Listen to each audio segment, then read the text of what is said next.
नमस्कार दोस्तों, स्वागत है आपका मेरे YouTube चैनल पे। क्या आप जानते हैं कि केंद्र सरकार गाँव को आदर्श ग्राम में बदलने के लिए एक खास योजना चलाई जा रही है। आज हम बात करेंगे प्रधानमंत्री आदर्श ग्राम योजना के बारे में। इसका उद्देश्य, लाभ, एलिजिबिलिटी और आवेदन प्रक्रिया के बारे में बात करेंगे। योजना का परिचय देते हैं सबसे पहले कि पीएम आदर्श ग्राम योजना है क्या। पीएम आदर्श ग्राम योजना की शुरुआत भारत सरकार ने 2009 में की थी और 2014 के बाद इसमें और सुधार किए गए। इसका मकसद अनुसूचित जाति बहुल गाँव को समावेशी और संतुलित विकास के माध्यम से आदर्श ग्राम बनाना है। योजना की शुरुआत 2009 में केंद्र सरकार द्वारा की गई। इसका जो मुख्य उद्देश्य था, एससी बहुल गाँवों को समग्र विकास करना, ग्रामीण बुनियादी ढांचे और सेवाओं को सुधार करना। योजना के तहत क्या क्या होता है, हम इसमें विस्तार में जानेंगे। इस योजना में सबसे पहले इस योजना में के तहत गाँव में सड़क, पानी, बिजली, स्कूल, स्वास्थ्य केंद्र, आवास और सामाजिक समावेशन पर काम किया जाता है। फिर उसके बाद इसका सड़क, बिजली, पानी की सुविधा मेन जो रहती है वो तो होती ही है। फिर उसके बाद शिक्षा और स्वास्थ्य में इसका ज़्यादातर योगदान है। फिर उसके बाद डिजिटल साक्षरता और स्वरोजगार और महिला और बाल विकास इसमें मेन है। इसमें कौन सा गाँव एलिजिबल है, वह गांव जहां अनुसूचित जाति की जनसंख्या 50% या उससे अधिक है, तो उन्हें इस योजना में शामिल किया जा सकता है।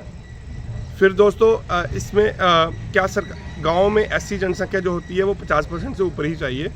राज्य ड्यूटी सरकारों द्वारा चयन होता है। स्टेट जो होती हैं जो ड्यूटी इसमें चयन करती हैं। फिर जो उसमें होता है बजट और फंडिंग होती है, वो हर चयनित गाँव के लिए 20 लाख तक का बजट दिया जाता है। कई मंत्रालय मिलकर इसमें योगदान भी करते हैं। जो अलग अलग डिपार्टमेंट होते हैं और भी अपनी जो स्कीम्स है वो भी इम्प्लीमेंट करते हैं इस गांव में। प्रति गांव जो सहायता मिलती है वो केंद्र और राज्य की साझेदारी होती है उसमें। फिर आते हैं आवेदन प्रक्रिया और चयन। आवेदन कैसे होता है और उसमें चयन कैसे हो। गांव का चयन जो होता है वो राज्य सरकार करती है और फिर विकास योजनाएं बनाई जाती हैं। आवेदन पंचायत स्तर से होते हैं और जिला परिषद को भेजे जाते हैं। देन उसके बाद वो सेंटर पे जाते हैं, वहाँ से अप्रूवल होके इस जो काम गांव में होता है। पंचायत से जो प्रस्ताव होते हैं वो जिला परिषद को भेजे जाते हैं। राज्य सरकार चयन कर केंद्र को भेजती है। केंद्र की मंजूरी के बाद फंड जारी होते हैं। अब तक की प्रगति, मतलब आज तक इस योजना में तहत क्या क्या हुआ है वो बात करेंगे। अब तक देश भर में हजारों गाँव को आदर्श गाँव बनाया गया है।